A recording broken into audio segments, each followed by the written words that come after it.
Next.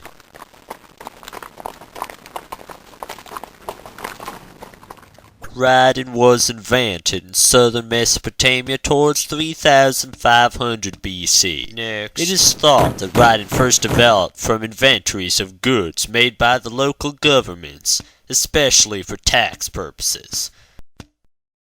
It is impossible to overstate the importance of writing in history. Writing permitted knowledge to be stored and passed along without being corrupted. The Mesopotamian system was known as cuneiform, from cuneus, which means nail in Latin. This was the shape of the impressions that were made by the reeds one wrote with on the clay tablets.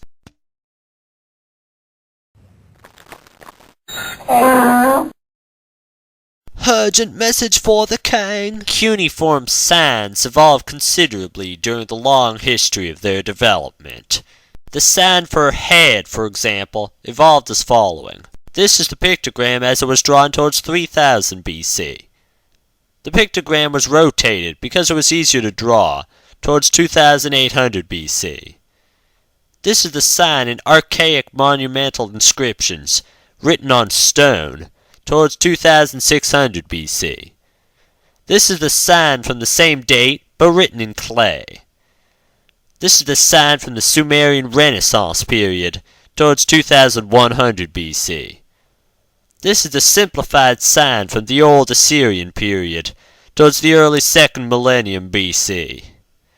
This is the final sign from the Neo-Assyrian period dating to the 1st millennium BC. Each cuneiform sign could have three meanings. The first is the sign's ideographic meaning, such as heavens.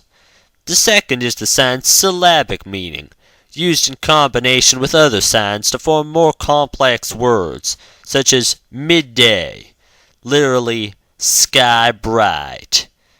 The third is that the sign could be used as a determinant, that is, an unpronounced sign placed at the beginning of a compound word to help the reader understand. In this case, to explain that this is a god's name. In the end, cuneiform's complexity was its undoing.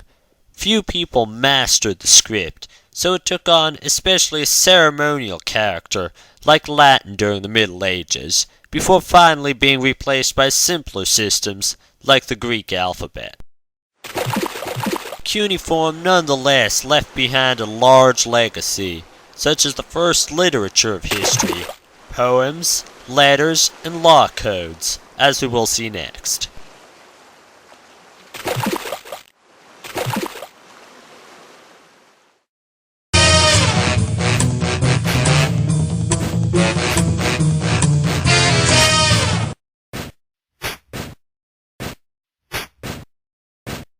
The oldest known law code, for which there are archaeological records, is the Code of Ur-Nammu, from the Sumerian Renaissance period towards 2100 BC. By far the most famous Mesopotamian code of laws, however, is the Code of Hammurabi, dating to around 1760 BC. It was written on a basalt stele for all to see, so that none could claim ignorance of the law. Unlike the tribal traditions that preceded it, these laws were applied equally and impartially throughout the Babylonian Empire. Huh? Hey, yeah! Murder, a capital crime, was punishable by death in the Code of Ur-Nammu. Premeditated homicide was most likely also punishable by death in the Code of Hammurabi, but it is not specified.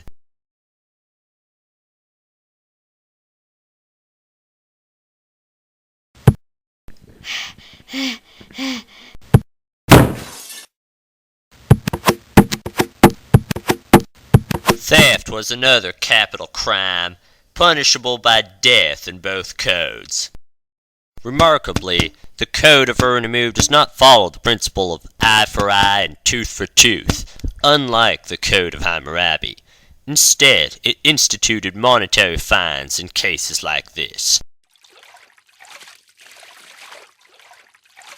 Maintaining one stretch of the canal was very important in Mesopotamia, as flooding could destroy the year's harvest in a moment.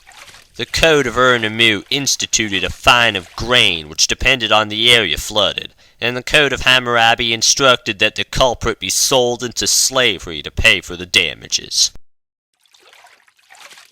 You are wanted for murder, robbery, assault and battery, and for not maintaining this canal. Please come with me.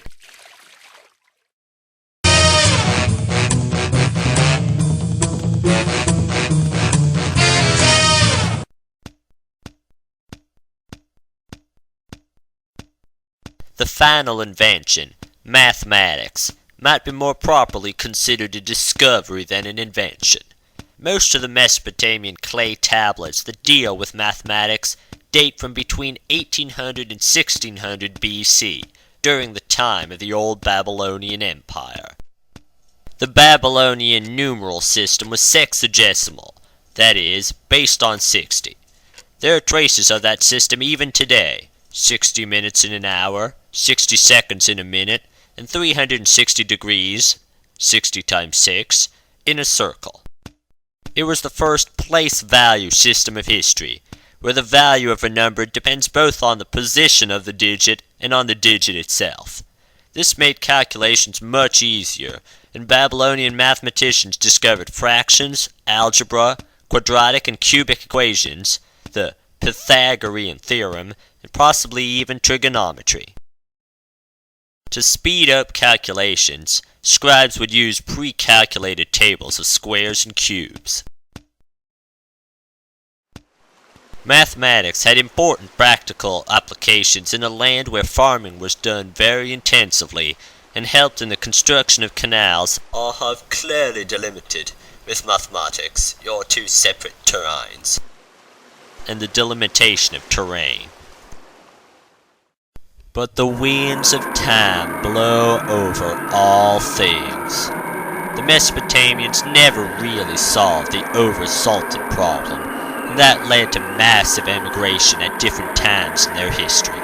What is more, as the riverbanks of the Tigris and the Euphrates occasionally shifted during flood season, fertile land could become barren desert in very little time. Constant warfare also took its toll.